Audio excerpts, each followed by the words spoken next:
আমার প্রিয় ছাত্রছাত্রী, welcome to my channel SLS math tutor. এই ভিডিওতে আমি মাধ্যমিক 2025-এর পরীক্ষার্থীদের জন্য এবিটি এর 2024-25 যে টেস্ট পেপার বেরিয়েছে সেই টেস্ট পেপারের 73 নম্বর পেজের 4-এর দাগের 1 থেকে 5 পর্যন্ত প্রশ্নগুলি সমাধান করে দেখাবো। এই 4-এর দাগের যে প্রশ্নগুলো থাকে এখানে প্রতিটি প্রশ্নের জন্য 2 নম্বর করে তোমাদের ধার্য করা থাকে। তাই এই প্রশ্নগুলোর উত্তর লেখার সময় তোমাদের একটু ভালো করে এক্সপ্লেন করতে হবে, কারণ এগুলো তার এমসিকিউ নয়, শুধু আনসারটা বের করতে হবে, তাই এক্সপ্লেন করতে হবে। আর এর আগে আমার যে ভিডিওটি আছে সেই ভিডিওতে আমি তোমাদের 1 থেকে 3 অর্থাৎ এমসিকিউ, শূন্যস্থান পূরণ এবং সত্য মিথ্যার যে প্রশ্ন ছিল অর্থাৎ 73 নম্বর পেজের সেই প্রশ্নগুলো সমাধান করে দেখিয়েছি। সেই ভিডিওর লিঙ্ক আমি তোমাদের ডিসক্রিপশান বক্সে দিয়ে দেব, তোমরা সেই ভিডিওটি একবার দেখে নিতে পারো। চলো তাহলে 73 নম্বর পেজের 4-এর দাগের প্রশ্নগুলো তোমাদেরকে সমাধান করে দেখ। 73 নম্বর পেজে 4-এর দাগে প্রথম যে অঙ্কটি আছে সেই অঙ্কটি তোমাদের টেস্ট পেপারে ভুল দিয়েছে। সেখানে বলেছে যে বার্ষিক কত হার চক্রবৃদ্ধি সুদে কোনো আসল 3 বছরের সুদে আসলে 27-এর 8 গুণ হবে। এই যে 3 বছর কথাটা ওখানে নেই, ওখানে আছে শুধু বছরের সুদে আসলে 27-এর 8 গুণ হবে। তাই তোমরা এটি ঠিক করে নেবে, ওখানে বছরের আগে একটি 3 লিখে নেবে। তাহলে এই অঙ্কটি করতে গেলে আমি কি বুঝতে পারছি, এখানে কি কি নেই, আননোন কি আছে, এখানে আসল কত টাকা সেটা বলা নেই, আবার সুদের হার সেটাও বলা নেই, শুধু বলে দেওয়া আছে কি না সময়টা দেওয়া আছে আর স্ববৃদ্ধিমূল অর্থাৎ সুদে আসলে কত টাকা হবে সেটা দেওয়া আছে। তার মানে আমাকে কি ধরতে হবে, আসল আর সুদের হার। তাহলে আমি প্রথমে কি লিখব, এগুলো যেহেতু 2 নম্বরে তাই তোমাদের লিখে করতে হবে। মনে করি আসল পি টাকা এবং সুদের হার R%। তাহলে আমি কি করলাম না প্রথমে লিখে নিলাম যে মনে করি আসল পি টাকা এবং বার্ষিক সুদের হার R%। অতএব পি টাকার স্ববৃদ্ধিমূল, অতএব পি টাকার 3 বছরের স্ববৃদ্ধিমূল কত, অতএব পি টাকার 3 বছরের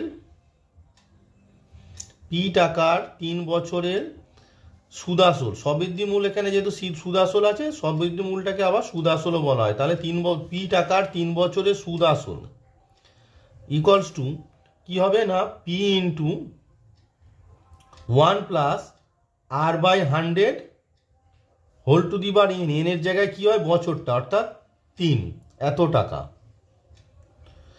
প্রশ্নানুসারে কি বলেছে দেখো, এবার দেখো প্রশ্নানুসারে এই যে সুদাসল পেলাম আমরা কি না P into 1 plus R/100 whole cube, এই যে সুদাসলটা পেলাম সেটা কি বলে দিয়েছে না 27-এর 8 গুণ। 27-এর 8 গুণ কার, আসলের। তাহলে কি হবে এখানে 27/8 ইন্টু আসল হবে। তাহলে বোথ সাইড থেকে পি কেটে গেল, তার মানে পি কেটে দাও। তাহলে আমরা কি পেলাম না 1 প্লাস R/100 তার হোল কিউ ইকুয়ালস টু 27-এর 8, 27-এর 3-এর কিউব 27 আর 2-এর কিউব 8, তাহলে 3-এর 2 তার হোল কিউ। এবার দেখো এই যে দুটো লেফট আর রাইটে যে আছে দুজনেরই কি পাওয়ার সেম, তাহলে বেস সেম হবে। দেখো পাওয়ারে দুজনেরই 3 আছে, দেওয়ার পর আমার কি দাঁড়ালো 1 প্লাস R/100 ইকুয়ালস টু 3-এর 2, which imply R/100 equals to, দেখো এই 1টা ডান পক্ষে চলে যাবে, তাহলে কি হবে 3-এর 2 মাইনাস 1, 3-এর 2 মাইনাস 1। এবার 3-এর 2 মাইনাস 1 মানে কত, দেখো 2 লসাগু হবে, তার মানে 3 মাইনাস 2। দেওয়ার পর আমার কি দাঁড়ালো, R/100 ইকুয়ালস টু 3 মাইনাস 2/1, দেখো 3 মাইনাস 2/1 মানে কত half, which imply R equals to আমার কি দাঁড়াবে না 1-এর 2 ইন্টু 100টা ওদিকে গুণ হয়ে যাবে কত না 50 দুগুণে 100, তার মানে R সমান কত দাঁড়ালো 50। দেওয়ার পর আমরা কি লিখবো না বার্ষিক চক্রবৃদ্ধি সুদের হার কত না 50%। দেওয়ার পর আমরা লিখবো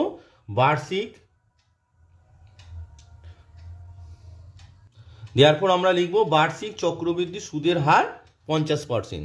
তাহলে আমাদের যে প্রশ্নটি দিয়েছিল, দেখো আমাদের কি প্রশ্নটি কি দিয়েছিল, তাহলে আমাদের যে প্রশ্নটি দিয়েছিল বার্ষিক কত হার চক্রবৃদ্ধি সুদে কোনো আসল 3 বছরের সুদে আসলে 27-এর 8 গুণ হবে। তাহলে আমাদের আনসারটা কি, তাহলে আমাদের আনসারটা এলো যে বার্ষিক চক্রবৃদ্ধি সুদের হার কত না 50%। 2 নম্বরে বলছে যে কোনো ব্যবসায় এ ও বি এর মূলধনের অনুপাত বলেছে 3:2, লাভের 5% দান করার পর এ 1197 টাকা লভ্যাংশ পেলে সমগ্র লাভ কত হবে? তা অঙ্কটা পড়ে তোমরা কি বুঝছো যে এ প্রাপ্ত লভ্যাংশ দেওয়া আছে, এ ও বি এর মূলধনের অনুপাত দেওয়া আছে। এবার এ যে লভ্যাংশটা পেয়েছে কোথা থেকে পেয়েছে? না, তাদের মোট যে লাভ হয়েছে সমগ্র লাভ সেখান থেকে পেয়েছে। এবার বলছে যে সমগ্র লাভের 5% দান করার পর তারা ডিভাইড করছে, তার মানে এখানে সমগ্র লাভটা কত সেটা আমরা জানা নেই। তাহলে প্রথমে আমরা কি করব, মনে করি সমগ্র লাভের পরিমাণ এক্স টাকা। তাহলে আমি কি ধরে নিলাম, মনে করি সমগ্র লাভের পরিমাণ এক্স টাকা। এবারে দেখো লাভের 5% দান করার পর অবশিষ্ট লভ্যাংশ, দেওয়ার পর লাভের 5% দান করার পর যে লভ্যাংশটা পড়ে থাকবে সেটাই তো তারা ডিভাইড করেছে। তাহলে আমাদের কি করতে হবে না, প্রথমে লিখতে হবে লাভের 5% দান করার পর অবশিষ্ট লভ্যাংশ, দেওয়ার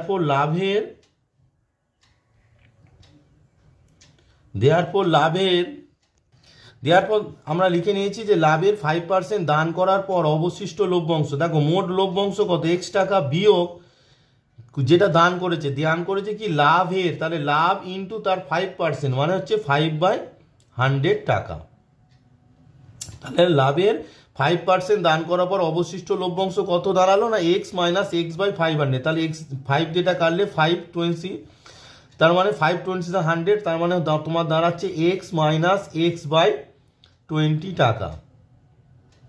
তাহলে দেখো তোমার এখানে কি দাঁড়াচ্ছে না, এক্স মাইনাস এক্স বাই 20 টাকা, তার মানে তোমার এটা দাঁড়াচ্ছে 20 লসাগু যদি হয় তার মানে তোমার হলো 20x মাইনাস এক্স, তার মানে 19x বাই 20 টাকা।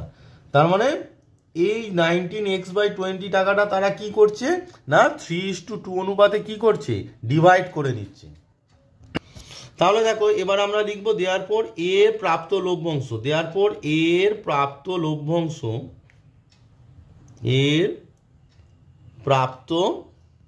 কি হবে, দেখো এর প্রাপ্ত লভ্যাংশ কি হবে না, এই 19x বাই 20 এটা তারা ডিভাইড করেছে, তার মানে 19x বাই 20 ইন্টু তার আনুপাতিক ভাগার। দেখো এর নাম প্রথমে হচ্ছে 3:2, তার মানে এর আনুপাতিক ভাগার কত 3/3 + 2 মানে হচ্ছে 5। এই টাকাটা কি হয়েছে, এই টাকাটা হচ্ছে এ পেয়েছে। তার মানে এটাকে যদি রেখেই দাও, যেহেতু তোমার এক্স এর ভ্যালু বের করতে হবে তাই রেখে দেবে। দেওয়ার পর প্রশ্নানুসারে এই টাকাটা কি বলছে, এখানে আমরা এক্স ধরে মোট প্রাপ্ত মানে সমগ্র লাভটাকে আমরা এক্স ধরে কি পেলাম, এর প্রাপ্ত লভ্যাংশ 19x বাই 20 ইন্টু 3/5 টাকা। কিন্তু প্রশ্নে বলা আছে এ 1197 টাকা পাবে। অর্থাৎ প্রশ্নানুসারে এই যে 19x বাই 20 ইন্টু 3/5 এইটা ইকুয়ালস টু কত হবে, এইটা ইকুয়ালস টু হবে 1197। কি দাঁড়ালো না, প্রশ্নানুসারে তোমার 19x by 20 into 3/5 equals to 1197। দেওয়ার পর আমার এক্স সমান কত পাবো, দেওয়ার পর এক্স সমান পাবো 1197 ইন্টু এই যে নিচে যারা হরে যারা আছে তারা লবে চলে যাবে, তাহলে 20 ইন্টু 5 বাই 19 ইন্টু 3। দেখো 3 দিয়ে প্রথম এটা কাটো, 1197 3 3 যা 9, তার মানে 9 11 2 29 মানে 3 9 দা 27, তার মানে 3 9 দা 27 মানে 399। এবার 19 দিয়ে এটাকে কাটো, 19 দিয়ে কাটলে দেখো 19 দুগুণে কত 38 আর 19 একে 19, তার মানে তোমার দাঁড়াচ্ছে কত 21 ইন্টু আর 5 20 কত 100। তারপর এক্স সমান কত দাঁড়ালো, এক্স সমান তোমার দাঁড়ালো 2100 টাকা। তাহলে এক্সটা কি ধরেছিলাম, আমরা ধরেছিলাম এক্সটাকে কি সমগ্র লাভ, দেওয়ার পর এক্স সমান আমরা কি ধরেছিলাম যে সমগ্র লাভ। অতএব আমার প্রশ্নের উত্তরটা পেয়ে গেলাম, অতএব যে লভ্যাংশ পেলে সমগ্র লাভ কত হবে। আমার প্রশ্নটা ছিল কি সমগ্র লাভ, আমার প্রশ্নে কি ছিল দেখো, প্রশ্নে ছিল যে সমগ্র লাভ। তাহলে প্রশ্নে যে ছিল যে সমগ্র লাভ কত হবে, তার মানে আমাদের উত্তর কত হবে না সমগ্র লাভ 2100 টাকা হবে। দেওয়ার পর আমরা প্রশ্নে কি লিখে নিলাম, দেওয়ার পর সমগ্র লাভ 2100 টাকা হবে। এক্স বলেছে X square plus A x plus 8 equals to 0 এবং x square plus B x plus A equals to 0 সমীকরণ দ্বয়ের একটি সাধারণ বীজ 2 হলে এ ও বি এর মান নির্ণয় করো। দেখো প্রশ্নটি দেখো তোমাদের টেস্ট পেপারে দেওয়া আছে, এই যে 3 নম্বর x square plus A x plus 8 equals to 0 এবং x square plus B x plus A equals to 0 সমীকরণ দ্বয়ের একটি সাধারণ বীজ 2 হলে এ ও বি এর মান নির্ণয় করো। তো এই ধরনের প্রশ্ন তোমরা টেস্ট পেপার যখনই করবে না, খাতায় প্রশ্নটা লিখে করবে। করলে কী হবে, পরবর্তীকালে তুমি যখন প্র্যাকটিস করবে তাহলে প্রশ্নটার জন্য টেস্ট পেপারকে, কারণ টেস্ট পেপারে বিভিন্ন পেজে থাকে তো তোমাদের দেখতে হয় না, এই ছোটো ছোটো প্রশ্নগুলো যদি লিখে করো তাহলে পরীক্ষার কিছুদিন আগে তোমাদের প্র্যাকটিস করতে সুবিধা হবে। তাই প্রশ্নটাকে তোমরা খাতায় লিখে করবে। তাহলে দেখো, যেহেতু প্রদত্ত সমীকরণদ্বয়ের একটি সাধারণ বীজ 2, আমরা কি লিখব, যেহেতু প্রদত্ত সমীকরণদ্বয়ের একটি সাধারণ বীজ 2, যেহেতু প্রদত্ত, তাহলে আমরা কি লিখে নিলাম, যেহেতু প্রদত্ত সমীকরণদ্বয়ের একটি সাধারণ বীজ 2, অতএব কী হবে, দুটো সমীকরণই কী হবে না ওই 2 দ্বারা সিদ্ধ হবে, অর্থাৎ দুটো সমীকরণে এক্সের জায়গায় 2 বসবে। তাহলে প্রথম যে সমীকরণটি আছে সেখানে এক্সের জায়গায় যদি 2 বসিয়ে দাও, তার মানে কত হবে, 2a² plus a into 2 plus 8 equals to 0, এবং দ্বিতীয় সমীকরণে যদি 2 বসাও তার মানে কত হবে, 2a² plus b into 2 plus a equals to 0, which imply দেখো এখানে কত পাচ্ছ, 4 plus 2a plus 8 equals to 0, এবং এখানে কত পাচ্ছ, 4 plus 2b plus a equals to 0, which imply দেখো তুমি পাচ্ছ 2a ইকুয়ালস টু কত, 2a ইকুয়ালস টু 8 এ 4 12টা ওই পারে গেলে -12, হুইচ ইমপ্লাই তোমার a ইকুয়ালস টু কত হচ্ছে, a ইকুয়ালস টু -6, এবং এখানে এর মানটা বসিয়ে দাও, তাহলে 4 প্লাস, এখানে এর মান বসিয়ে দাও 4 plus 2b -6 equals to 0, which imply দেখো, হুইচ ইমপ্লাই তোমার কি দাঁড়াচ্ছে না 2b ইকুয়ালস টু -6 প্লাস 4 মানে -2, যেটা ডান পক্ষে গেলে কত হবে, 2 হবে।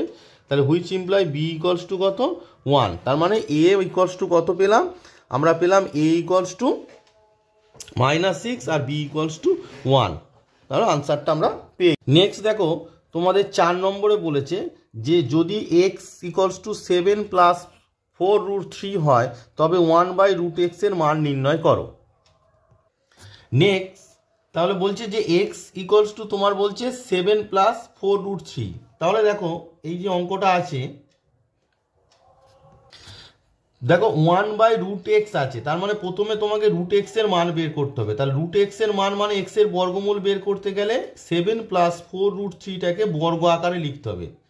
এবার দেখো 7 প্লাস 4√3 আমরা বর্গ করতে গেলে কি 2ab লাগে, তার মানে 4টাকে আমরা যদি 2 ইন্টু 2 ইন্টু √3 লিখি, দেখো তার মানে 2ab, a মানে কত দাঁড়ালো, a মানে হচ্ছে 2, a মানে 2 আর b মানে √3, তাহলে আমরা কি লিখতে পারি, 2a² প্লাস b² মানে কত, √3 তার whole square, a² plus b² plus 2 into √3 আমরা লিখতে পারি, 2 ইন্টু √3 আমরা লিখতে পারি। তার মানে আমার x সমান কত দাঁড়ালো, দেখো a² প্লাস, দেখো 2a² মানে 4 আর √3² মানে 3, তাহলে 4 আর 3 অ্যাড করলে কত 7, তাহলে 7টাকে আমরা লিখেছি 2² প্লাস √3², তার মানে x সমান কি হলো, দেখো 2টাকে যদি a ধরি আর √3টাকে b ধরি, তাহলে a² plus b² plus 2ab, দেখো 2² প্লাস √3² প্লাস 2 ইন্টু √3, তার মানে ওটা দাঁড়ালো a প্লাস b তার হোল স্কোয়ার, এখানে a মানে 2 আর b মানে হচ্ছে √3, তার মানে 2 প্লাস √3 তার whole square, which imply √x equals to আমরা কত পাবো, √x ইকুয়ালস টু হচ্ছে √2 প্লাস √3 তার হোল স্কোয়ার। এবার জানি যে কারো স্কোয়ারে রুটের বাইরে এলে কি হয়, সেই সংখ্যাটা হয়ে যায়, অর্থাৎ 2 প্লাস √3 হয়ে যায়। দেয়ারফর আমরা কি পেলাম, দেয়ারফর আমরা পেলাম 1/√x ইকুয়ালস টু কত হবে, 1/2 প্লাস √3। এবারে দেখো তোমার 1/2 প্লাস √3 যেটা আছে, এটাকে করনিরসন করতে গেলে লব আর হরকে কনজুগেট দিয়ে গুণ করতে হবে। 2 প্লাস √3 এর কনজুগেট কত না 2 মাইনাস √3, তার মানে 2 minus √3 by 2 plus √3 into 2 minus √3, তার মানে তোমার দাঁড়ালো কি না 2 মাইনাস √3 বাই, এবার দেখো এটা কি a plus b a minus b, তার মানে a² মাইনাস b² মানে √3 তার স্কোয়ার। দেয়ারপর আমার কি রেজাল্ট পেলাম না 1/√x ইকুয়ালস টু কি পেলাম 2 মাইনাস √3 বাই 2² মানে 4 আর মাইনাস √3² মানে হচ্ছে 3, তার 4 মাইনাস 3 মানে 1, তার মানে আমরা রেজাল্ট হলো 2 মাইনাস √3, তার মানে 1/√x এর মান আমরা কি পেলাম 2 মাইনাস রুট 3। 5 নম্বরে বলেছে দুটি বৃত্ত পরস্পরকে এ ও বি বিন্দুতে ছেদ করেছে। এ ও বি বিন্দুগামী দুটি সরলরেখা বৃত্ত দুটিকে যথাক্রমে পিকিউ ও আর এস বিন্দুতে ছেদ করেছে। এবার বলেছে angle A R P equals to 80 degree এবং angle B R P equals to 78 degree হলে অ্যাঙ্গেল এ কিউ এস এবং অ্যাঙ্গেল বি এস কিউ এর মান নির্ণয় করো। তো দেখো এই যে প্রশ্নটি তোমাদের আছে, এই প্রশ্নটি সমাধান করতে গেলে যে থিওরিটা লাগবে অর্থাৎ যে অনুসিদ্ধান্তটি লাগবে সেটি তোমাদের টেক্সট বইয়ের 166 নম্বর পেজে আছে। দাঁড়াও তোমাদের সেই জিনিসটা দেখাচ্ছি যে কি আছে। দেখো তোমাদের টেক্সট বুকের 166 নম্বর পেজে যে অনুসিদ্ধান্তটি আছে বলছে একটি বৃত্তস্থ চতুর্ভুজের কোনো বাহুকে বর্ধিত করলে যে বহিস্থ কোণটি উৎপন্ন হয় তা অন্তস্থ বিপরীত কোণদ্বয়ের সমান হবে, তা সমান হবে। অর্থাৎ দেখো এখানে ছবিতে দেওয়া আছে একটি বৃত্তস্থ চতুর্ভুজ এবিসিডি যার বিসি বাহুকে ই পর্যন্ত বর্ধিত করা হয়েছে। দেখো বিসি বাহুকে তোমার ই পর্যন্ত বর্ধিত করা হয়েছে। বর্ধিত করার ফলে উৎপন্ন বহিস্থ কোণ ডিসিই ইকুয়ালস টু অন্তস্থ বিপরীত কোণ অর্থাৎ বিএডি এর সমান। দেখো angle DCE equals to angle BAD, তার মানে বুঝতে পারলো এই যে বহিস্থ কোণটি এটা অন্তস্থ কোণ তার বিপরীত কোণ অর্থাৎ অ্যাঙ্গেল বিএডি এর সমান। এই যে তোমার অনুসিদ্ধান্তটি আছে এই অনুসিদ্ধান্তটির সাহায্যে তোমার যে 5 নম্বর যে প্রবলেমটা আছে সেই প্রশ্নটি সহজে সমাধান করা যাবে। তাহলে দেখো যে সমস্যাটি ছিল আমি প্রথমে কোশ্চেনটা লিখে নিয়েছি যে দুটি বৃত্ত পরস্পরকে এ ও বি বিন্দু, তাহলে দেখো দুটো বৃত্ত ছবি এঁকেছি যারা পরস্পরকে এ ও বি বিন্দুতে ছেদ করে, তাহলে এটি হচ্ছে এ বিন্দু আর এটা হচ্ছে বি বিন্দু।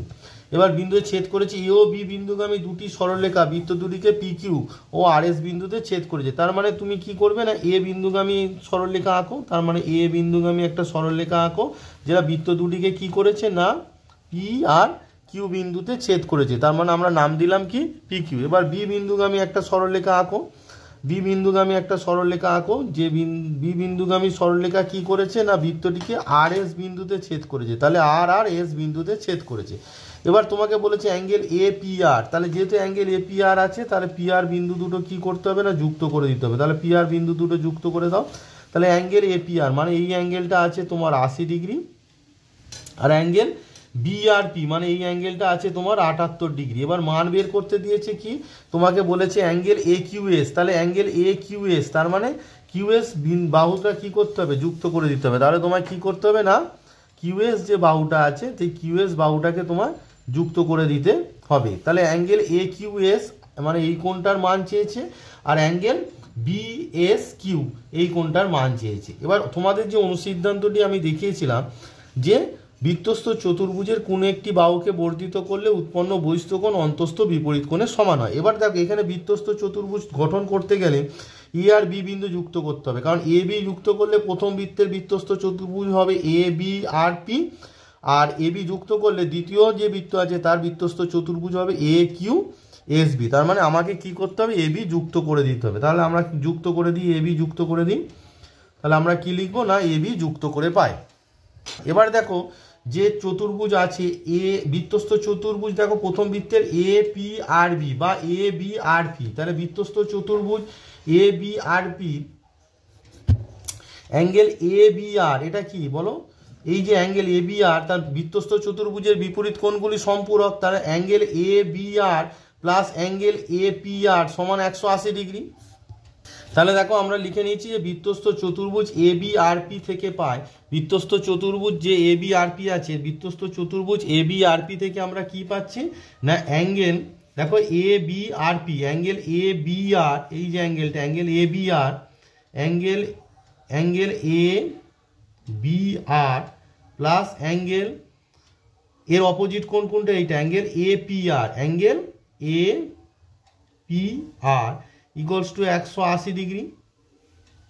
দেওয়ার পর দেখো অ্যাঙ্গেল এ বি আর আমরা জানি না, তাহলে লিখে দিই angle A B R plus angle A P R. দেখো অ্যাঙ্গেল এ পি আর কত দেওয়া আছে অ্যাঙ্গেল এ পি আর দেওয়া আছে 80 ডিগ্রি, তাহলে অ্যাঙ্গেল এ পি আর সমান বেশি দেবো 80 degree equals to 180 degree.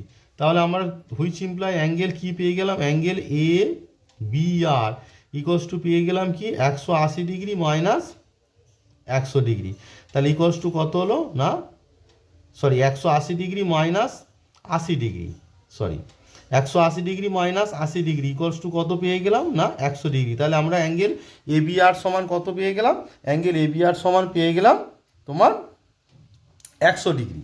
Similarly দেখো angle PAB, angle PAB, angle P A B plus তার অপোজিট অ্যাঙ্গেল কি, angle B R P, angle B R P equals to 180 degree, which imply দেখো angle PAB, angle PAB, angle P A B plus angle B R P. দেখো angle B R P কত দেওয়া আছে, দেখো angle BRP সমান কত দেওয়া আছে না 78 ডিগ্রি। তার মানে অ্যাঙ্গেল বিআরপি সমান কত দেওয়া আছে 78 ডিগ্রি। তাহলে তোমার এখানে যেটা আছে অর্থাৎ অ্যাঙ্গেল বিআরপি সেখানে আমরা বসিয়ে দেবো 78 ডিগ্রি ইকুয়ালস টু কত না 180 ডিগ্রি। তার মানে which imply angle PAB, angle PAB equals to কত হলো না 180 ডিগ্রি মাইনাস 78 ডিগ্রি সমান কত না সমান হচ্ছে তোমার, সমান কত দাঁড়াচ্ছে না সমান তোমার দাঁড়াচ্ছে 102 ডিগ্রি। সমান কত দাঁড়ালো তোমার 102 ডিগ্রি। এবার দেখো যেহেতু আমরা লিখে নিলাম তোমাদের যে অনুসিদ্ধান্তটি লিখেছিলাম, যেহেতু বৃত্তস্থ চতুর্ভুজের কোনো বাহুকে বর্ধিত করলে উৎপন্ন বহিস্থ কোণ অন্তস্থ বিপরীত কোণের সমান, দেয়ারপর আমরা লিখতে পারি, দেখো ছবিতে তাকাও, তোমাদের যে ছবি আছে দেখো ছবিতে অ্যাঙ্গেল এই যে এ কিউ এস বি এর এই যে বৃত্তস্থ চতুর্ভুজ এ কিউ এস বি বৃত্তস্থ চতুর্ভুজের দেখো বিএস বাহুকে যদি আর পর্যন্ত বর্ধিত করা হয় উৎপন্ন বহিস্থ কোণ কি হয়েছে অ্যাঙ্গেল এ বি আর। তাহলে আমরা কি লিখবো অ্যাঙ্গেল এ বি আর, তাহলে আমরা লিখবো angle A B R, angle A B R equals to, এবার দেখো অন্তস্থ বিপরীত কোণ, দেখো ছবির দিকে যদি তোমরা তাকাও তাহলে অন্তস্থ বিপরীত কোণ কি হচ্ছে, ছবির দিকে তাকাও অ্যাঙ্গেল এ বি আর, এর অন্তস্থ কোণ এই কোণটা হচ্ছে অন্তস্থ কোণ অ্যাঙ্গেল এ বি এস, তাহলে বিপরীত কোণ কোনটা এই কোণটা অর্থাৎ অ্যাঙ্গেল এ কিউ এস। তার মানে অ্যাঙ্গেল আমরা কি লিখবো না angle A B R equals to কি লিখবো অ্যাঙ্গেল এ কিউ এস। তাহলে আমরা কি লিখবো অ্যাঙ্গেল এ কিউ এস, মানে A B R equals to লিখবো অ্যাঙ্গেল এ কিউ এস। তাহলে দেখো আমরা লিখছি A B R equals to angle A Q S, A Q S equals to which imply দেখো তোমাকে বের করতে দিয়েছে কি, তোমার বের করতে দিয়েছে এ কিউ এস এর মান, দেওয়ার পর angle A Q S equals to angle A B R. এবার অ্যাঙ্গেল এ বি আর এর মান আমরা বের করে রেখেছি, দেখো angle A B R, angle A B R এর মান আমার কত বেরিয়েছে, দেখো অ্যাঙ্গেল এ বি আর এর মান আমাদের বেরিয়ে রেখেছি দেখো কত 100 ডিগ্রি। তার মানে এর আনসারটা কত হয়ে গেল দাঁড়ালো angle A Q S equals to আমরা কি লিখে দিলাম না angle A Q S equals to 100 degree. Similarly দেখো তোমরা যদি ছবির দিকে তাকাও যে এ বি এস কিউ এই যে চতুর্ভুজের এ কিউ বাহুকে পি পর্যন্ত বর্ধিত করলে উৎপন্ন বহিস্থ কোণ কি হচ্ছে অ্যাঙ্গেল পি এ বি। এবার অ্যাঙ্গেল পি এ বিটা কার সমান হবে অন্তস্থ বিপরীত কোণ অর্থাৎ অ্যাঙ্গেল কিউ এস বি বা বি এস কিউ। দেখো এই যে এ কিউ বাহুকে যখন বর্ধিত করছো পি পর্যন্ত উৎপন্ন বহিস্থ কোণ কি হচ্ছে পি এ বি। তাহলে পিএবিটা কার সমান হবে না অ্যাঙ্গেল বি এস কিউ অর্থাৎ এই কোণটা, কারণ দেখো এই পিএবিটা বহিস্থ কোণ অন্তস্থ কোণ এইটা, তাহলে অন্তস্থ বিপরীত কোণ কোনটা হচ্ছে অ্যাঙ্গেল বি এস কিউটা হচ্ছে। তার মানে আমি কি লিখবো angle PAB equals to angle B S Q. দেওয়ার আমরা কি লিখবো না angle PAB, angle PAB, angle PAB equals to angle B S Q, which imply আমাকে বের করতে হবে অ্যাঙ্গেল বি এস কিউ এর মান, সেই জন্য লিখলাম angle B S Q equals to angle PAB. Angle পিএবির মান কত আছে দেখো আমরা বের করেছি অ্যাঙ্গেল পিএবি, দেখো অ্যাঙ্গেল পিএবির মান কত বেরিয়েছে আমাদের অ্যাঙ্গেল পিএবির মান বেরিয়েছে কত 102 ডিগ্রি। দেখো আমাদের অ্যাঙ্গেল পিএবির মান বেরিয়েছে 102 ডিগ্রি, তাহলে angle B S Q equals to আমরা কত লিখবো 102 ডিগ্রি। তার মানে আমাদের আনসারটা দাঁড়ালো কি না অ্যাঙ্গেল এ কিউ এস এর মান 100 ডিগ্রি আর অ্যাঙ্গেল বি এস কিউ এর মান 102 ডিগ্রি। আমি তোমাদেরকে এই ভিডিওতে 73 নম্বর পেজের এবিটি এর যে টেস্ট পেপার আছে তার 73 নম্বর পেজের 4 দাগের প্রশ্নগুলি সমাধান করে দেখালাম। আমার পরবর্তী ভিডিওতে 4 দাগের এই ভিডিওতে করেছি 1 থেকে 5 পর্যন্ত, পরবর্তী যে অঙ্কগুলো আছে 5-এর পর অর্থাৎ 6, 7, 8, 9, 10 এই যে অঙ্কগুলো আছে সেগুলো আমার পরবর্তী ভিডিওতে আমি তোমাদেরকে সমাধান করে দেখাবো। আর ভিডিওটি যদি ভালো লাগে তাহলে আমার চ্যানেলটি তোমরা সাবস্ক্রাইব করবে, কারণ সাবস্ক্রাইব করে রাখলে আমার পরবর্তী যে ভিডিওটি আসবে তার নোটিফিকেশান তোমরা সবার আগে পেয়ে যাবে।